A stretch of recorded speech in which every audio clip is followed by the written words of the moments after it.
Jóvenes, sean todos bienvenidos aquí a su clase de Derecho Internacional Privado por su canal favorito desde las instalaciones de mi casa en la Magdalena Contreras. Los que quieran venir a los Dinamos me avisan después. Bueno, les agradezco el que estén aquí puntuales. Yo espero que ya dentro de poco estemos en las aulas presenciales, en aulas ahí de nuestra amada facultad, pero mientras, por el ratito todavía estamos aquí por este medio. Bueno, eso parece que ya anda la idea de que volvamos. Creo que así están yendo pues, los de primer semestre y de tercer semestre. Están yendo por algunos momentitos. Ojalá tengamos esa dicha y ese privilegio todos nosotros. Bueno, el día de hoy vamos a ver lo que es la continuación de la inversión extranjera y las fuentes del derecho. Pero antes vamos a tocar un tema. La doctora Marilena Mansilla, en su libro, que por cierto, la otra fui a Gandhi con mi hija, andábamos buscando un libro, Los hechos del rey Arturo y la mesa redonda, ¿no? Esos libros de fantasía que a mi hija le gustan.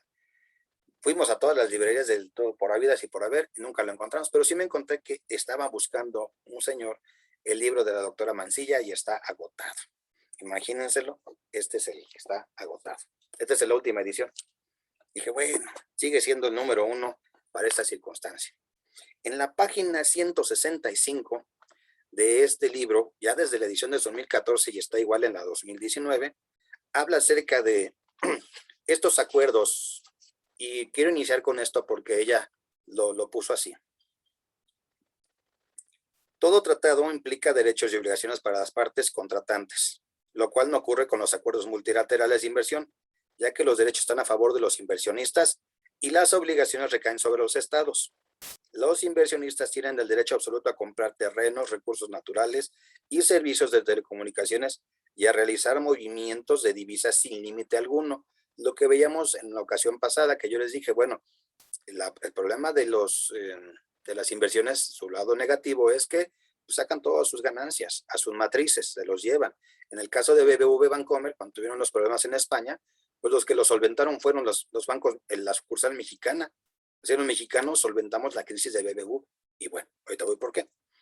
El acuerdo acaba con todo intento de protección al interés nacional al proteger el predominio, ahora sí, del capital financiero transnacional y colonialista, debido a que los inversionistas pueden demandar a los gobiernos ante cortes internacionales.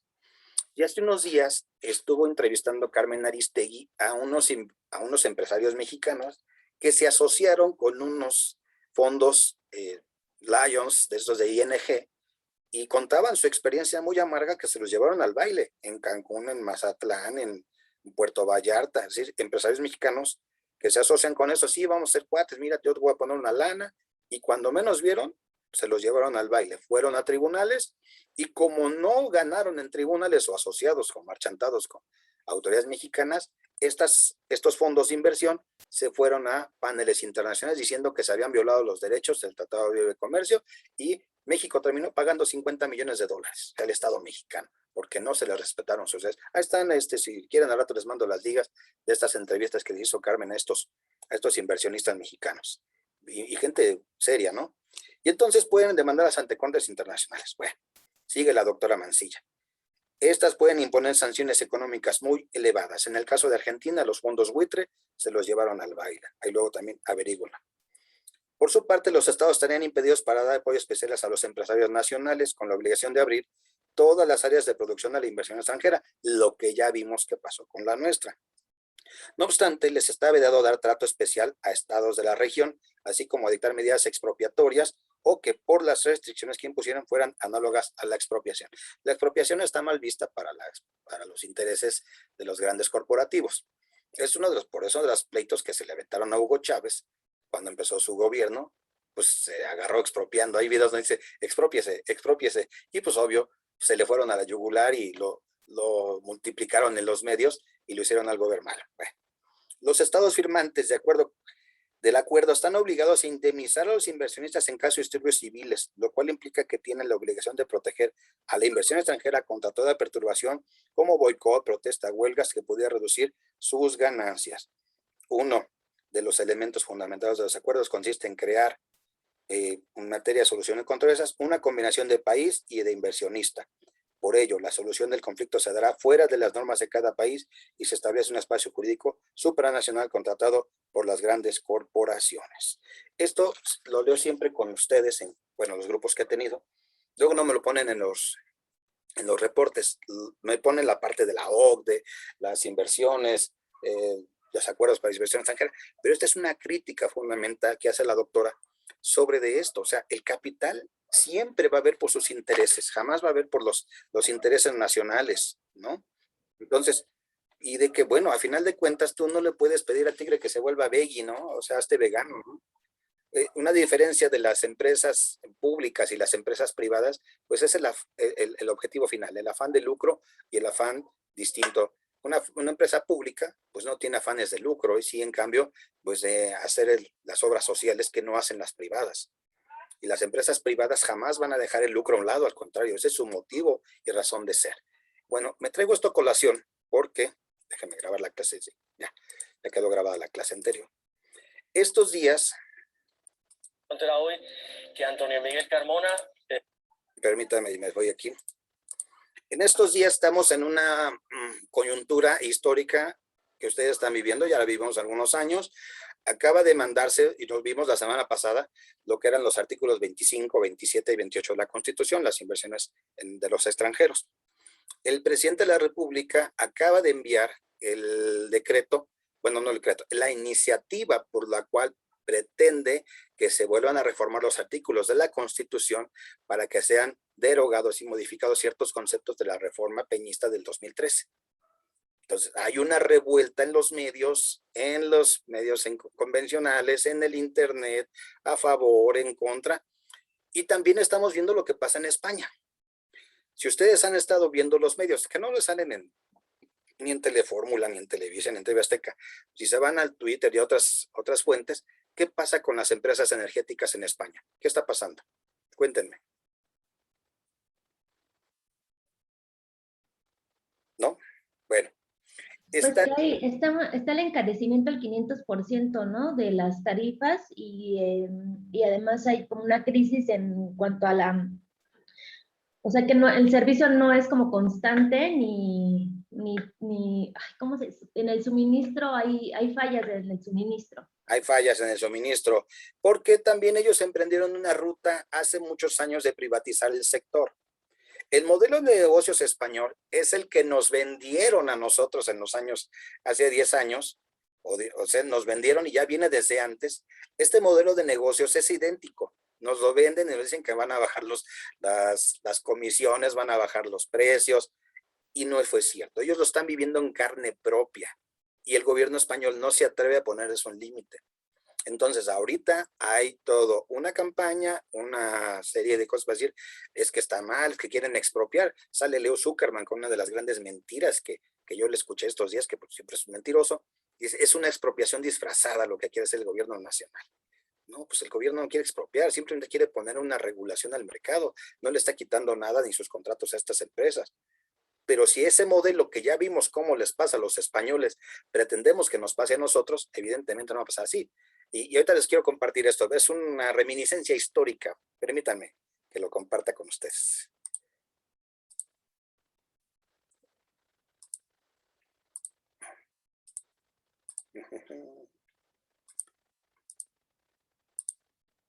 Aquí está, qué chulada. Permítanme. Ya lo decía Chuponcito, qué chulada. Esto es el 2013. Permítanme, me faltó algo para compartir. Es que estos detallitos siempre faltan. Enrique Peña Nieto le habla a la nación y dice esto. Decisión trascendental para acelerar el desarrollo de nuestro país. Este día envié al Senado de la República la iniciativa de reforma energética. Esta reforma representa una de las más grandes oportunidades para México de los últimos años. Si aprovechamos esta gran oportunidad, se crearán cientos de miles de nuevos empleos y con mejores salarios. Si llevamos a cabo esta reforma, bajará el precio de la luz y del gas. Igualmente, bajará el precio de los fertilizantes y, en consecuencia, nuestro campo producirá más, habrá más alimentos y a mejores precios. Hace 75 años. me gusta ser masoquista. Se nos dijo que iba a bajar el precio de la luz, del gas, de los fertilizantes, miles de nuevos empleos, la inversión iba a llegar a raudales.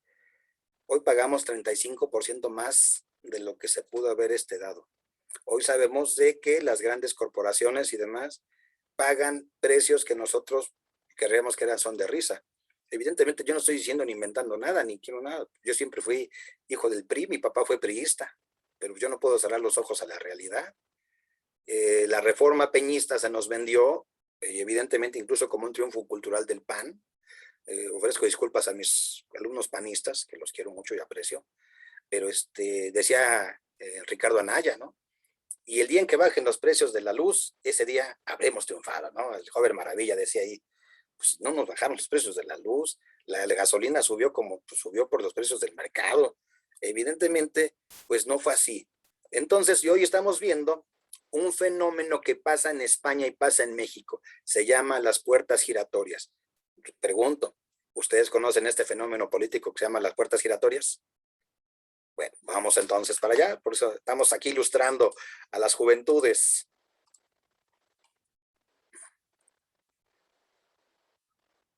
En España le llaman las puertas giratorias. Ya te vamos a ver por qué.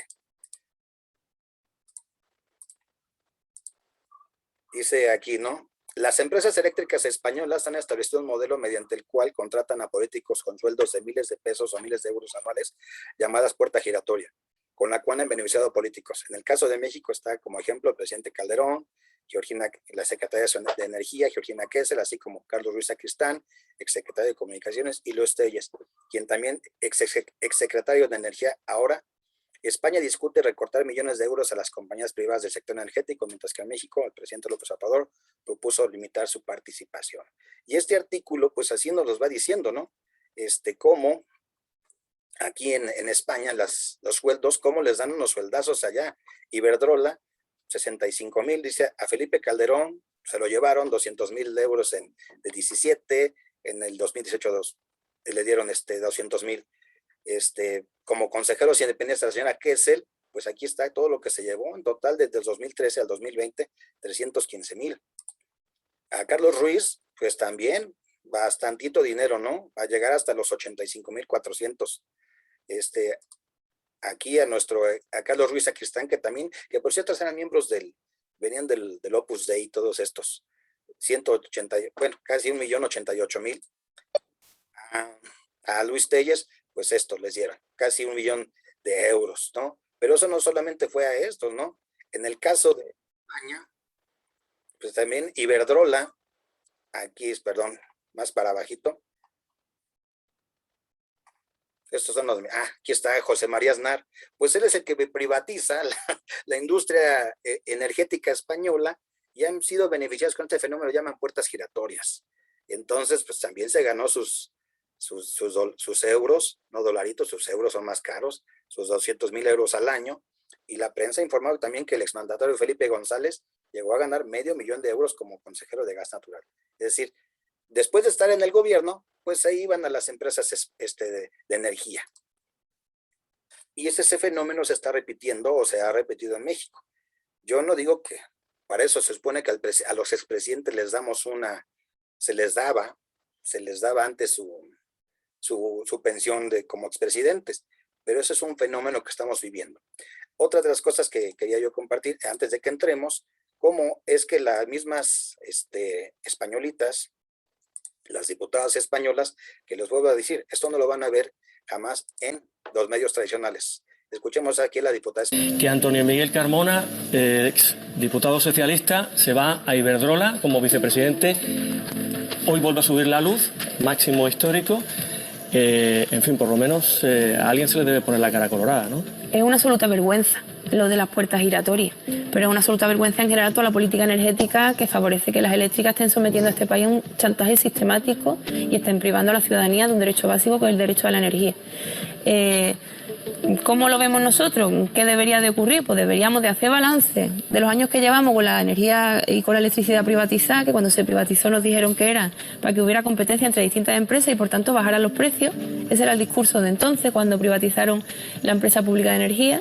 hacer balance de eso y pensar que es necesario recuperar el control público de la gestión energética para garantizar el suministro y para garantizar también una transición energética que favorezca una cierta certidumbre sobre el futuro de nuestro.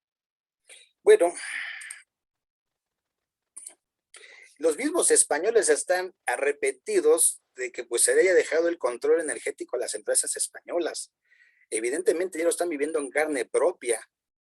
Pues que las empresas energéticas privadas pues obviamente no van a perseguir jamás el beneficio de la sociedad. Ellos privatizaron su empresa pública que era Endesa. Sí, déjame decirle a una señora que no estoy para ella, ahorita una clienta. ¿Le llamo un poquito más tarde? Estoy en clase. Que si no, imagínense. Hace muchas preguntas de un testamentario. La mamá les deja una casa y les dejan el testamento. Es para todos. Eso y nada es lo mismo. Pero bueno, luego les cuento. Esta circunstancia se repite. El modelo es el mismo que nos imponen acá. Y si ustedes escucharon, nos dijeron lo mismo. Va a haber competencia, va a haber mejores precios, va a haber todo. Es decir, nos pasa exactamente. Y estamos en ese camino. Hoy el 62% de la energía de la producción energética está en manos de privados. Solo el restante lo tiene el Estado mexicano.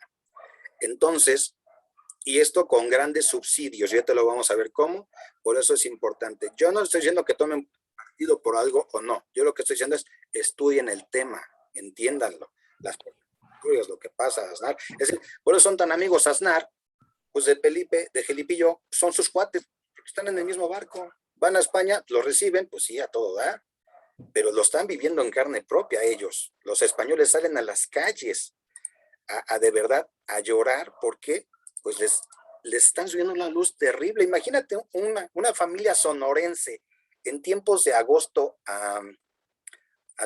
agosto, julio y agosto, que son los calores terribles, o de Tamaulipas o de Yucatán, cuando tienes el calor a todo lo que da, que te llegara tu recibo de 10,000 pesos. Imagínate. Profe, de hecho en Monterrey Ah, yo supe que hay un subsidio para para lo que dice de lo de los enfriadores, o cómo se puede decir, los climas, ¿no? les llaman los climas. Climas, ajá. Y tienen un subsidio especial para supuestamente eso, Pero al pero final, nada más en Monterrey, yo sé. ajá, pero si tú rebasas cierto consumo, te cobran la tarifa completa. Es decir, te dan una tarifa residencial. Si pasas de ciertos megawatts, te la cobran.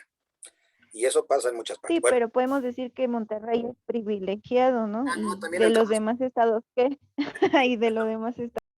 Este tipo de cosas nos llevan a algo que les quiero compartir también. Bueno.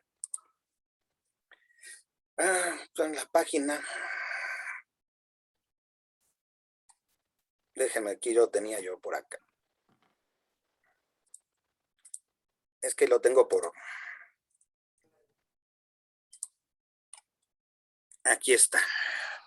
Primeramente, cuando llegaron las inversiones, y yo por eso les mandé la iniciativa del decreto del presidente, hace una exposición de motivos muy, muy importante. Primera, ¿qué pasa? Estas empresas llegaron a México y dijeron que, bueno, ¿cómo iban a financiarse? No trajeron las inversiones. Lo que hicieron fue pedirle prestado a nuestros bancos de nuestra banca de desarrollo y fondearse con recursos de las AFORES, de los recursos de todos los trabajadores, es decir, no trajeron dinero propio. Con ese dinero, ellos, aquí está la gráfica que presenta la Presidencia de la República, bueno, de estos el 64% se apalancó con este dinero, con la banca de desarrollo el 33%, y el 50 y el 37, es decir, se les dio grandes concentraciones de dinero. Luego, ahora, ya nos pone una concentración privada. Productores independientes ahora tenemos el 31%. ¿Qué pasa? La CFE les garantiza el pago de toda su capacidad, aunque sean parcialmente despachadas. Es decir, aunque no den el 100%, CFE les tiene que comprar como si estuvieran dando todo. Dos, las sociedades de abastecimiento, ahorita hablando de Monterrey, estos monopolios privados, socios, pues ponen entre comillas, en su conjunto grandes consumidores, con despacho prioritario de subsidio. Es decir, hacen una empresa de energía, se ponen Oxxo, Bimbo y otros como si fueran socios, y en realidad no están produciendo nada. Se meten allí, tienen el despacho asegurado y son el 12%. Pero entonces tienen ellos el transporte de energía subsidiado, no pagan el transporte cuando lo suben a la red, no lo pagan. Entonces, ¿quién lo paga? Pues lo pagamos nosotros, lo paga el gobierno federal. Centrales eléctricas construidas posteriormente a la reforma. Estas despachan prioritariamente por ser renovables y ciclos combinados de última tecnología es el 15%. Ojo, pueden ser con energías limpias, pero contratos sucios. Si tú vas a Oaxaca, les preguntas a las comunidades de Oaxaca cómo viven la circunstancia y cuánto les pagan, son contratos leoninos de despojo que les quitan sus tierras, les quitan todas sus posibilidades para ellos tener acceso a sus tierras. Incluso el ruido es insoportable y les pagan con unas fórmulas, hacen unas fórmulas que no se pueden ni entender y les terminan pagando miserias.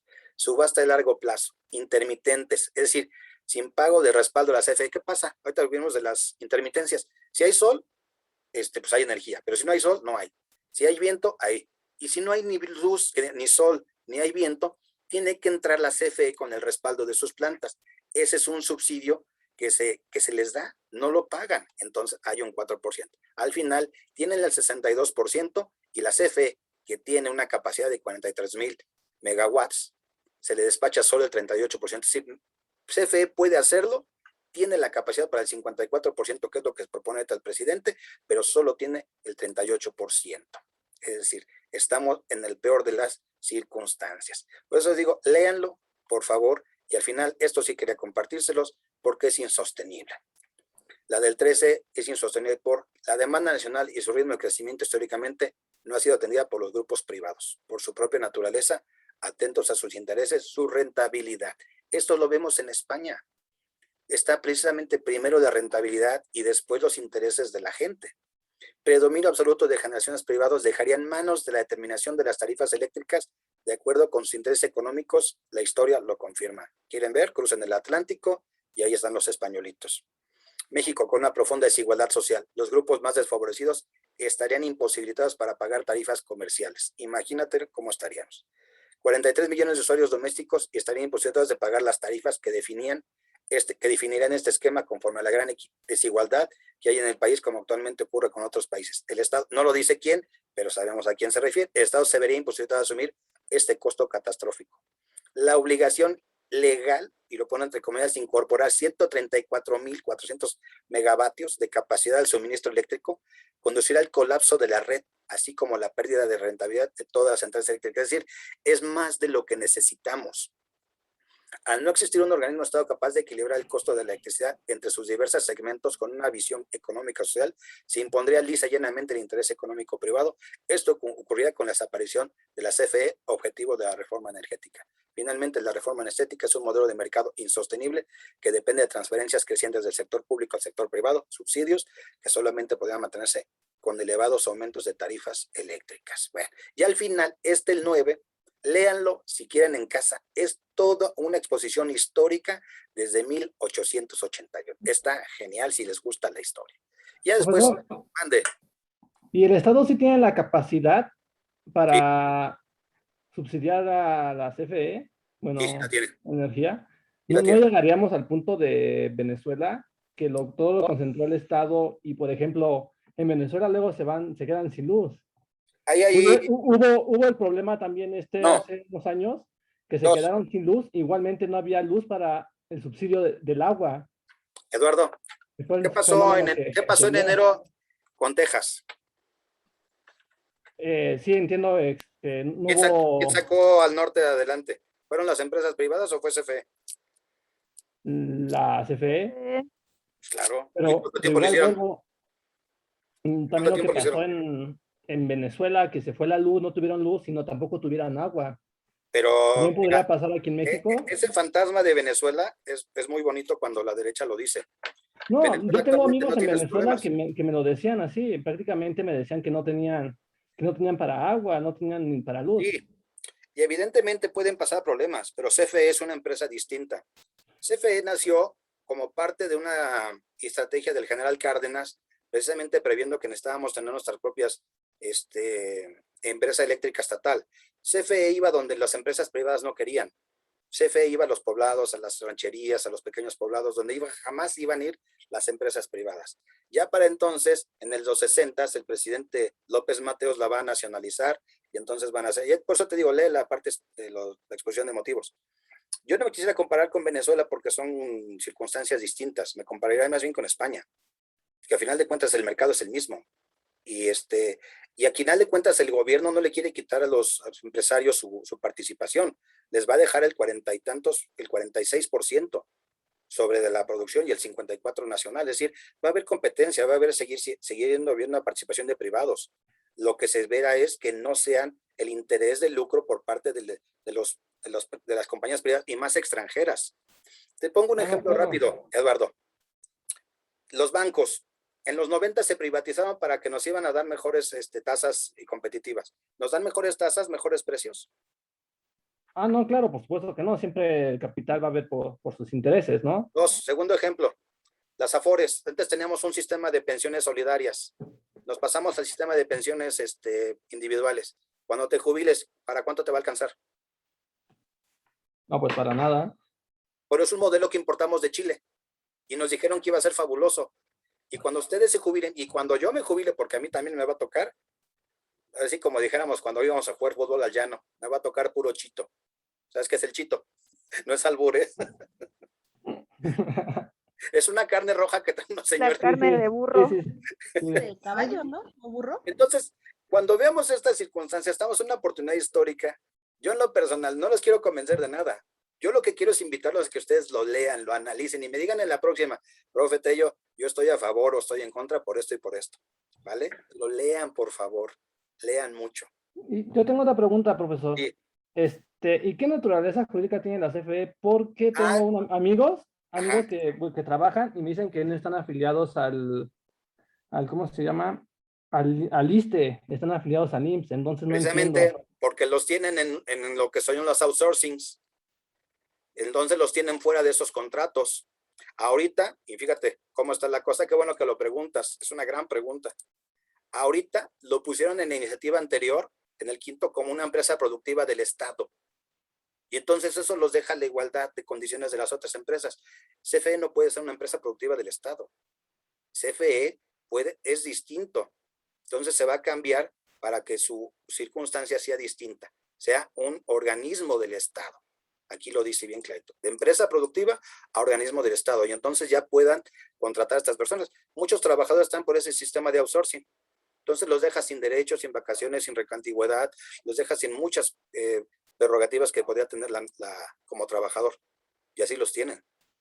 De hecho, yo trabajo, a las empresas en las que estoy laborando, ya me dicen, oiga, Lick, ya no podemos tenerlos en outsourcing a usted y a los demás. Pues no, carnal, me tienes que meter la nómina bien. ¿Y cómo le hacemos? Pues, me tienes que poner, dice el dueño, ya quitémonos de tonterías todos a la nómina como debe de ser. Ya no se puede. Entonces, tienes una gran pregunta. No sé si tienes otra, Eduardo. Más. Bueno, vamos a cambiarle. Gracias por este breviario cultural que les quería yo traer aquí con ustedes. Bien, estudienlo, por favor, y hagan su propio criterio. No lo dejen allí a la deriva. Bueno, vamos aquí a la unidad 9, la inversión extranjera. Por eso les leía a la doctora Mancilla antes de empezar. Es un gran texto lo que ella expone. La Organización para el Desarrollo Económico. Esta es muy bonita porque, pues vamos a hablar de la OCDE. Esta organización se va a fundar pues, en 1960, tiene sus 29 miembros. En los años 90 nosotros vamos a entrar y básicamente dice que el uso eficaz de recursos, desarrollo de investigación formal y profesional, crecimiento económico, estabilidad financiera, suspensión de obstáculos, ¿no? Y nos ha ido bien en la OCDE, sí. Actualmente creo que el secretario general de la OCDE es el exsecretario de Economía en tiempos de Cedillo, José Ángel Gurría. No sé si ustedes por ahí lo tengan. ¿Qué facultades? Vamos a tomar decisiones, hacer recomendaciones o concluir ese acuerdo. Esto es genial, porque cuando ellos hacen recomendaciones, bueno, es que quieren que cambie ciertas políticas económicas en tu país. Las medidas para lograr sus objetivos, disponer de información actualizada, realizar proyectos, tener una cooperación coordinada. ¿Tenemos un voto? Sí. En el supuesto de surgir alguna abstención, las decisiones o recomendaciones no se aplicarán. De aceptarse las recomendaciones se incorporarán a su derecho interno. De hecho, al inicio de nuestro ingreso a la OCDE, se nos pedía que abriéramos el mercado energético, no se hizo todavía, había ciertos servicios de nacionalismo en aquel entonces. Bueno, ¿cómo se puede ser parte de la OCDE? Bueno, pues tienes que ser invitado por parte de la unanimidad de los miembros. México va a entrar en el 94, va a entrar con estos acuerdos, con todas las declaraciones, nuestro gobierno va a entrar y el Senado de la República va a ratificar estos acuerdos. El 76 de la Constitución así lo dispone. Entonces, sobre la aceptación, bueno, pues hasta el 94, y creo que lo pongo como pregunta de examen, si no mal me acuerdo. Si por ahí ustedes lo pueden tener. ¿Y México qué es lo que hacer? Pues aceptar obligaciones, sus objetivos, van a ser 6 anexos los que se van a llevar a cabo. No es muy mucho lo que me meto aquí. Estos acuerdos multilaterales de inversión extranjera, igual, que son parte de estas organizaciones, pero nosotros no vamos a entrar a estos AMIs. A ver, díganme, ¿por qué no entramos a los AMIs? Acuérdense, ¿por qué? Por la cláusula Calvo. Eso, de verdad, sí se ve que estudiaron. Ellos, entonces, al final de cuentas, querían que si hubiera algún problema, pues nos sometiéramos a los tribunales de otros estados, y nosotros dijimos que no. Al final de cuentas, pues de firmarse el acuerdo, todas las leyes ulteriores tendrían que ajustarse a él, y las disposiciones existentes se modificarían y aún abrogarían si contradijeran el acuerdo. Por eso no le entramos. Y en caso de un litigio de un inversionista, tendría que someterse a un arbitraje internacional. A veces dijimos, no nos podemos meter aquí y no lo vamos a hacer. Y ya después tuvimos otros como la Agencia Monetaria de Inversión, para la inversión, se conoce como la AMIGA, su creación fue por el Banco Mundial, van a estimular las inversiones y demás. Esta igual no entramos por la cláusula Calvo. La Comunidad de Moneda, la expropiación y medidas similares, las guerras y disturbios, que sí lo cubrimos, pero no con esa circunstancia. Y los acuerdos para las inversiones recíprocas, pues son los acuerdos bilaterales que adquieren los estados, cuyo objetivo es la cooperación económica. Bueno, hay un análisis aquí que se va a dar sobre el acuerdo entre Singapur, que no creo que tengamos muchos problemas con Singapur, pero bueno, vamos a tener cierta normatividad, ¿no? La determinación de compresas, de conceptos, empresa, inversión, inversionistas, pero esto no solo viene en este tratado, viene en el TEMEC y en el Tratado de Libre Comercio de 1994. El trato nacional, trato de nación más favorecida y nivel mínimo de trato. Estos son conceptos que siempre se van a manejar en todos los tratados internacionales. Trato nacional, el inversionista gozará de plena libertad de administración, mantenimiento, uso y goce y disposición de su inversión. Es decir, es un respeto que hacemos a él, pero ese es el mismo trato que pedimos con los inversionistas en otros países. De nación más favorecida, el Estado receptor se obliga a dar las mismas facilidades y oportunidades previamente otorgadas por otro Estado al inversionista. Es decir, la reciprocidad. Mínimo de trato, nivel mínimo de trato. El trato de ser justo, equitativo y garantizar la protección y seguridades plenas. Y bueno, ¿qué acuerdos vamos a tener para proteger esa inversión? Compensación por pérdidas, expropiación e indemnización, transferencias y subrogación. ¿Tenemos alguna expropiación que sea reciente de unos 20 años para acá? A ver si ustedes recuerdan alguna. ¿No? No hemos tenido ahorita ninguna expropiación. Y la normatividad objetiva, bueno, se refiere al procedimiento a seguir para hacer efectivas la seguridad y protección ofrecidas por el Estado receptor. Interviene el Centro Internacional de Arreglo y Diferencias. Al final de cuentas, si tuviéramos algún problema, bueno, tendríamos que ir a un Centro Internacional de Arreglo y Diferencias.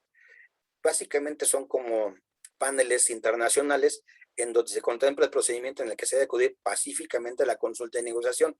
Y entonces, primero van a solicitarse, pues, la consulta, pasados 6 meses vamos a tener acuerdos, las reglas, todo dentro de una solución de controversias. A final de cuentas, si no lo puedes resolver por consultas y negociación, pues te vas a ir ¿a dónde? Al arbitraje. Acuérdense que para resolver conflictos tenemos el proceso o el arbitraje, ya sean a través de la amigable composición, con lo que es la negociación, o la vía del arbitraje. En el arbitraje, ¿quién va a dirimir la controversia? ¿Quién lo haría? A ver. En el arbitraje es las partes acuerdan someterse a la autoridad que ellos convengan. Exactamente, van a designar un panel de árbitros, cada quien puede designar un árbitro y estos 2 árbitros designan un tercero. Entonces, es la notificación de la consulta 6 meses antes de la intención de someter el cumplimiento del arbitraje. O sea, 6 meses antes, oye, vamos a consultarlo, no se puede, van al convenio del Centro Internacional de Arreglo de Diferencias, conforme al reglamento de ese centro, reglas del arbitraje de la CENUTMI. ¿Qué es la CENUTMI? Bueno, es la Convención de los Derechos de las Naciones Unidas para el Derecho Mercantil.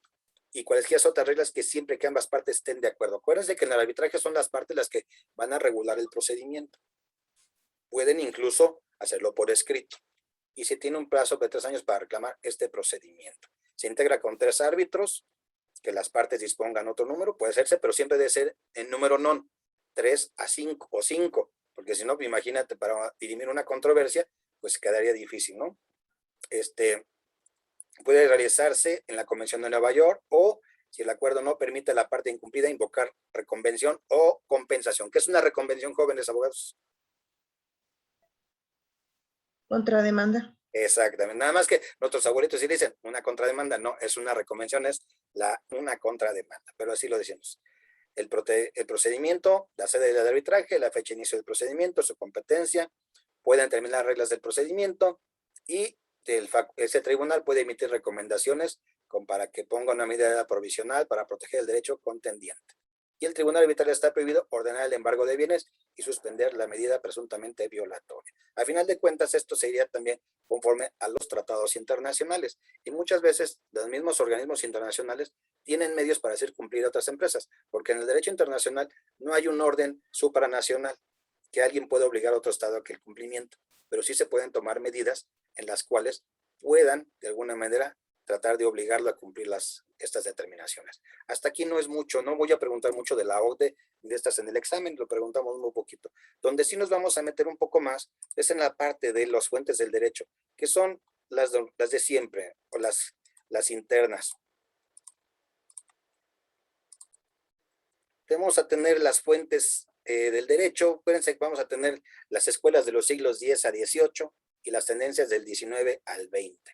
Los glosadores, los posglosadores. Acuérdense que estos glosadores van a considerar el derecho romano como lo máximo.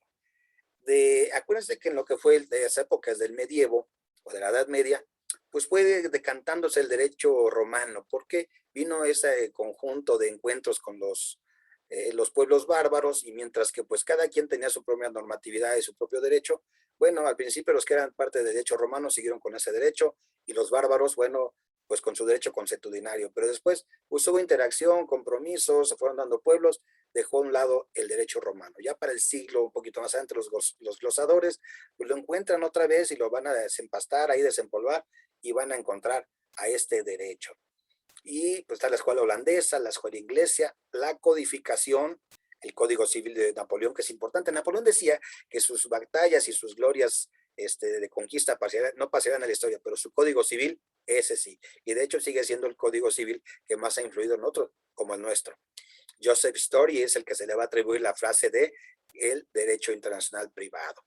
Así como Frédéric Carbon-Savigny, Joseph Story, Zimmerman, Pascual Esteneo Mancini, y otros como Pilet. Son las tendencias. Las fuentes reales o ontológicas, que son, pues las históricas, ¿no? Las que van a derivar de los acontecimientos naturales o de los hechos de los seres humanos, de los problemas. Por ejemplo, hace 20 años, si ahorita volvemos aquí, 30, empezaba el problema de la contaminación ambiental y se impuso el asunto de la verificación de los autos. La misma circunstancia, la misma realidad obligó a que nuestros autos fueran verificados cada 6 meses. Una reglamentación en materia ambiental, las empresas, todo lo que hoy sabemos que tenemos que hacer cada 6 meses si tenemos un auto. Estas son las necesidades por las que vamos a pasar cuando tenemos pues los carritos, ¿no? Y entonces son con el fin de evitar o resolver las situaciones lesivas percibidas. Las otras son aquí lo vamos a tener, las fuentes formales, proceso legislativo, la costumbre y la jurisprudencia. Acuérdense, no es la ley en sí misma, es el proceso legislativo. La costumbre, caray, mira nomás, comandante Fidel está llegando. La costumbre, incluso en el derecho internacional público, es el elemento o la fuente principal para llevar a cabo tratados y convenios internacionales. Es esta práctica realizada por la comunidad cuya repetición crea el convencimiento de ser aceptada como obligatoria. La primera fuente más bien en derecho internacional público es la costumbre, pero en el privado no tanto, es la costumbre después del proceso legislativo. Porque fíjate, en el derecho internacional privado la fuente es más bien los tratados antes y el proceso legislativo. Y la jurisprudencia, que ahorita vino a cambiar, ahorita ya nuestra jurisprudencia va a cambiar en lo que es la contradicción de tesis, ahora se va a llamar distinta, va a llamar la contradicción de criterios. Ahora si eso por una primera sala con 4 votos va a ser suficiente, si es todo el pleno son 8 votos será suficiente para crear la jurisprudencia. vamos a extrañar un poquito más después. Y las históricas, bueno, son estos hechos singulares ocurridos en el pasado y por ende comprobables. Se estudia con el fin de dar a conocer los hechos pasados como causa de los acontecimientos. Bueno, ningún fenómeno social, acto o hecho jurídico surge al azar. De ahí la necesidad de ir al origen del derecho internacional privado y a su evolución, como conocer cómo se llegó a la solución que se actúan y se aplican en este momento. Bueno, vamos rápido, los glosadores. Bueno, yo les decía, ¿qué dicen los romanos de los glosadores? Van a encontrarse en las bibliotecas ahí de esos antiguos monasterios, los textos romanos, el Codex Vetus, el Digesto, todos los escritos de Justiniano, de Gallo, de todo esto. Y entonces hoy dicen, con esto podemos solucionar los problemas. Lo habían dejado porque pues estaban en el derecho, digámoslo así, consuetudinario, ¿no? La costumbre. Y entonces hay una interpretación de la ley romana. Y entonces estas glosas, pues dicen así, van a interpretarlo, pues lo introducían en sus textos, por eso al margen de esos textos, esos viejos libros, les van a hacer glosas y de ahí el nombre de esta escuela. Y luego vienen, esta sí es de examen, se las voy a poner, entonces los digo que no, la escuela de los posglosadores, porque ellos son los que le van a dar el buen sentido y dar a cada ley la aplicación que le corresponde, van a ir un poco más allá. Aquí el exponente número 1 era don Bartolo de Saxoferrato. Y entonces va a dar estos estatutos personales, reales y mixtos, y acuérdense de ellos, porque después van a ser personales, reales y conductuales, que va a cambiar de mixtos a conductuales. ¿Qué son los conductuales? Pues los actos jurídicos que vamos a celebrar. Y la otra, la elección de la ley competente. Cuando tenemos un problema que surge entre dos órdenes jurídicos, dos órdenes jurídicos que son de distinta naturaleza, lo primero que debemos de saber es con qué ley lo vamos a resolver. ¿Qué ley sustantiva? ¿Qué ley adjetiva? Y cuando nos referimos a la ley sustantiva, nos referimos al Código Civil. Nos referimos a la ley adjetiva, al Código de Procedimientos Civiles, al Código de Procedimientos Penales. Entonces, estas reglas, bueno, referentes al fondo de la litis, se conocen como ordinatori litis, en tanto que las reglas relacionadas con el procedimiento, decisori litis. Básicamente son las que rigen el procedimiento y las que van a dar solución al proceso. Las estatutarias de francés, no nos vamos de la escuela francesa, es mucho, a mí me gusta más hablar, porque estas ya son, ustedes las leyeron, sino el derecho convencional privado.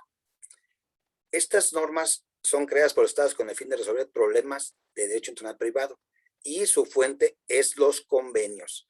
Acuérdense, entre dos estados la única manera de poder llegar a tener un arreglo es a través de convenios, tratados, cartas, declaraciones, como tú le quieras poner, lo dice la Convención de Viena sobre el derecho de los tratados, que no importa cómo le pongas, es un tratado, es un convenio internacional. Pueden ser bilaterales, multilaterales, se incorporan al derecho interno, pueden sustituirlo mediante de una ley interna o adaptamos esas leyes a las nuestras. El convenio, perdón, lo vamos a adaptar un poco a las nuestras. Y el problema relativo a la jerarquía, acuérdense, en México, lo dijo la Corte, los tratados y convenciones se ubican jerárquicamente por debajo de la Constitución y por arriba de las leyes federales. Están en ese intermedio, pero siempre vamos a estar acudiendo a los convenios internacionales. ¿Cuál es el primer convenio de derechos humanos que debemos de respetar nosotros? ¿Cuál es? Cuando hablamos del control de la convencionalidad, ¿a qué nos referimos?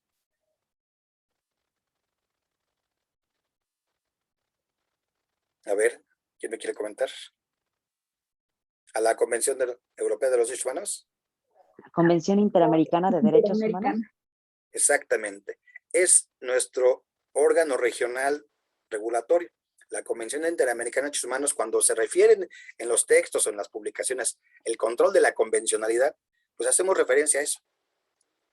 A esta parte, ¿no? De que estamos regulados por esa Convención Interamericana y se debe respetar. Entonces, si tienen disposiciones o hay leyes que están en contra de esa Convención Interamericana de Derechos Humanos, evidentemente va a estar, va a prevalecer la Convención Interamericana, la Constitución, los convenios, los tratados y después las leyes federales, en ese orden. Y bueno, hay lo que se llama el derecho internacional privado.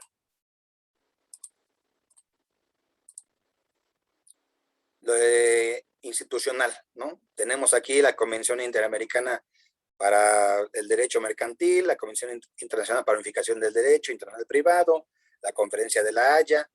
Estas son instituciones de tendencia universal. Van a darnos una interpretación del derecho posteriormente para que se incorporen a nuestros órdenes jurídicos. Pero sobre todo, estas convenciones mediante conferencias. Y la lex mercatoria, para mí es la más importante y con eso vamos a terminar. Esta sí es pregunta de examen, se los puedo asegurar así de cajón. La lex mercatoria, acuérdense que el derecho mercantil es un derecho de excepción, es un derecho de, por y para comerciantes. Antes de que existiera el derecho en materia mercantil, los mercaderes habían creado primero el cheque, luego crearon el pagaré, crearon otros, la letra de cambio. Todas estas instituciones o documentos que hoy conocemos, los crearon los mercaderes antes y después llegó el derecho a regularlos. Entonces los mercaderes actúan a través de la buena fe, la costumbre, y entonces esa necesidad creciente pues hizo que después el derecho entrara. Yo me acuerdo que mi abuelita, cuando tenía tenía unos muebles que compraba en una mueblería, decía, hijos, que no he pagado mi letra. Y yo me quedé como que la letra. Pues que una A, una E, una U, no, pues eran las letras de cambio que firmaban los abuelitos, pero que venían de un derecho. Ya se está riendo Silvia, ya se acordó de algo, ¿verdad? Estas letras de cambio eran muy usuales en los años 50, 60. Hoy, ¿tú conoces una letra de cambio que se use? No, es como ¿cómo se llama?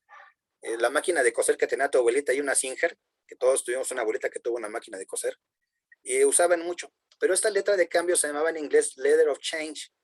Era una carta de cambio, pero como los juristas españoles pues les gustaba más la literalidad, le pusieron letra de cambio en vez de carta de cambio. Bueno, surge el pagaré, por el cual este instrumento se suscribe y te comprometes a pagar una cantidad determinada en cierto tiempo y lugar a una persona. Igual, el derecho del juez entró a reglamentarlo. El cheque también es un invento de los mercaderes. Bueno, aquí ve y dile al tal banco que de mi cuenta te dé tal dinero. Bueno, el derecho mercantil o la lex mercatoria es una de las fuentes más importantes del derecho, porque va a surgir de esas necesidades de los comerciantes de agilizar los trámites, la dispersión del dinero. Hoy estamos enfrente de una nueva modalidad que se llaman las bitcoins o las criptomonedas. Están encima del derecho y están ya pretendiendo también si están en circulación. Hay maestros que están en acuerdo diciendo sí, va a ser la nueva moda, y otros dicen no, es peligroso, pero los comerciantes se mueven, no están ahí esperando. En China, por ejemplo, ya casi todos, hasta los niños pagan con esto. Ya, es más, los chinos están más adelantados que nosotros, van a tener su propio buscador de internet, su propio banco, su propia estación espacial internacional, porque por cierto, los chinos no los dejan estar en la estación espacial internacional, está prohibido que entren los chinos, capaz se la copian, pero no les da problema. Ellos tienen cinco aeródromos y pueden mandar todos los cohetes que quieran. Entonces, este derecho... Maestro, o sea, suena muy chistoso, pero hasta los indigentes reciben la limosna a través de un smartphone. Te lo juro. Sí, te creo. Bueno, no lo he visto yo, pero vi un documental acerca del dinero electrónico y todo es a través del smartphone, o sea, todo. Y bueno, ahora nosotros ya también lo podemos ver porque ya cada vez son las operaciones de dinero electrónico en nuestro país acrecentaron mucho a partir de la pandemia. Pero es impresionante cómo todo sucede a través del smartphone en China y el reconocimiento facial y los datos biométricos son clave también. Incluso puedes no traer ya dinero, pero traen su celular. Y además ya están los datos de cuánto dinero tú tienes en el banco y si puedes o no puedes pagar ciertos servicios. También en Estados Unidos, ¿sí? Con la mano. También. Ya entras solo con la mano, ya aunque no lleves el smartphone, porque tus datos ya están en una base de datos y ahí viene pues cuánto dinero tienes y puedes comprar. Ahora sí me voy a pagar nada más con tu presencia. La cuestión bíblica esa del 666, sí me la voy a creer.